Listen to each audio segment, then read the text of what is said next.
This is Beans, ho. You feel me?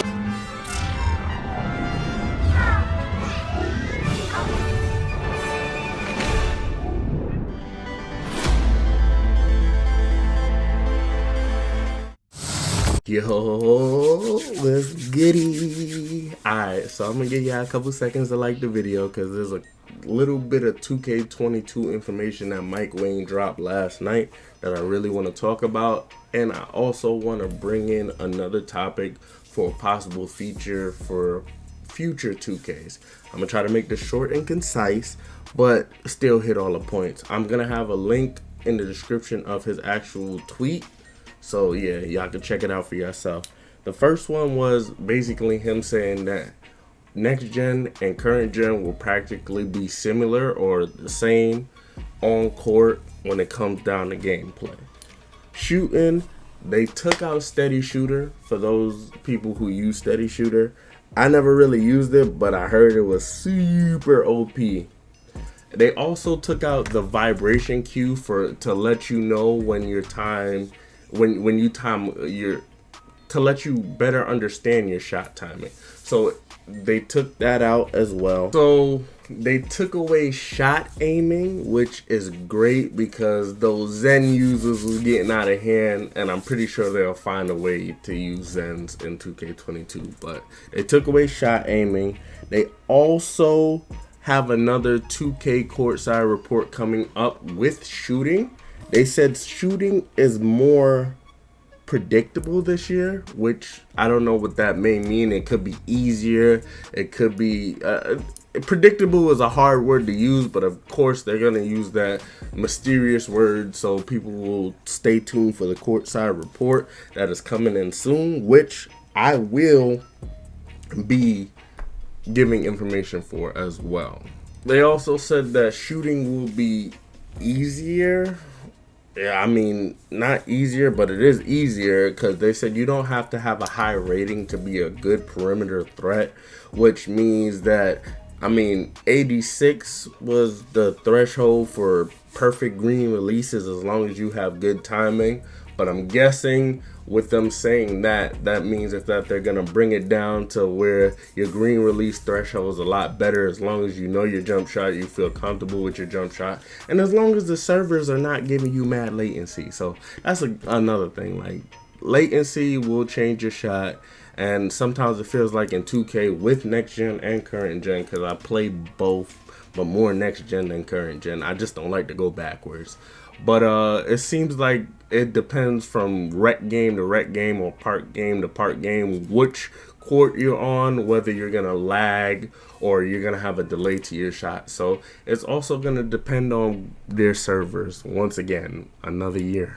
And also the infamous, if you turn off your shot meter, you're still getting a boost like the last couple years. So that's good. I mean, I don't really use my shot meter anymore, dealing with next gen, so it works out pretty good for myself and others that don't. They said dribbling is more like 2K20, not like 2K21. They said holding the right stick will also allow you to shoot as 2K21, but there are also new dribble moves and combos that you will need to learn or will want to learn. Hopefully they take out the Curry slide and that John Wall arm speed boost crack, whatever the heck they call that, because people just use it and use it and abuse it and abuse it and abuse it, and it's really an exploit. I mean, that's all I can say for that. So they said they're dropping new seasonal content, which is for my players and not necessarily for the NBA players, which is great, but hopefully they're consistent, because before we was getting change of weather, and sometimes the change of weather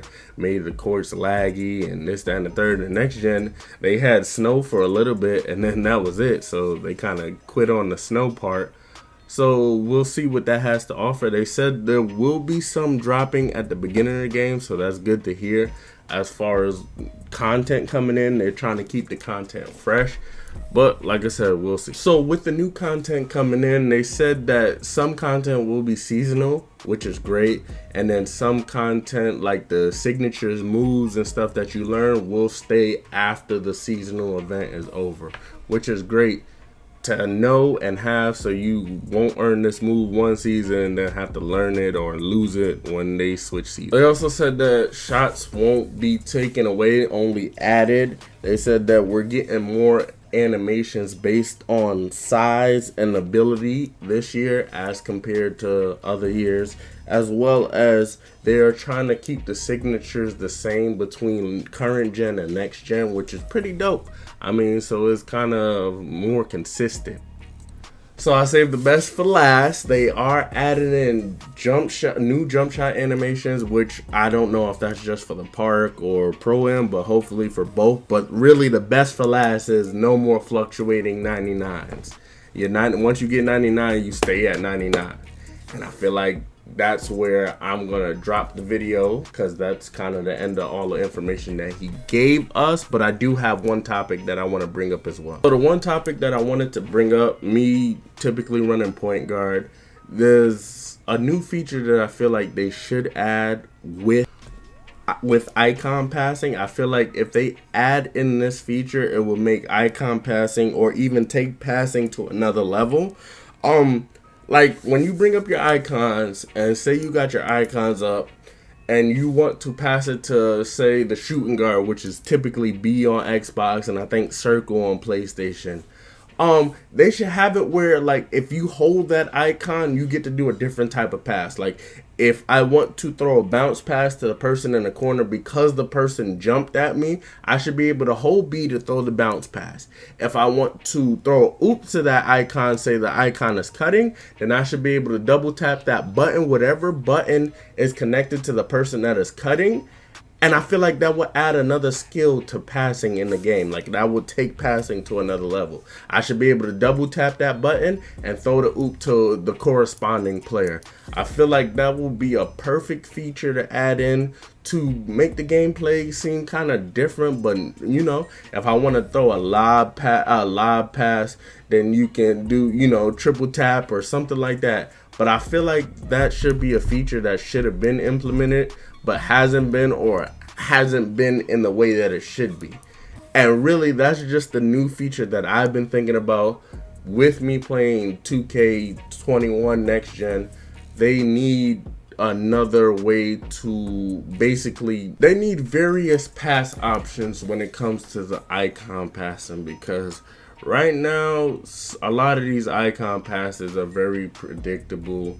It's gonna throw the straight arm throw, and people who are running Hall of Fame interceptor is just, yeah, they're just gonna pick it off. And another piece of information that I found, I believe this next gen is the death of power forwards for right now, because, you know, next gen 2K21 power forwards are OP as heck. So thank y'all for watching. Peace and hair grease, love and power. Gameplay is gonna be in the back. Tell a friend to tell a friend. I'm out.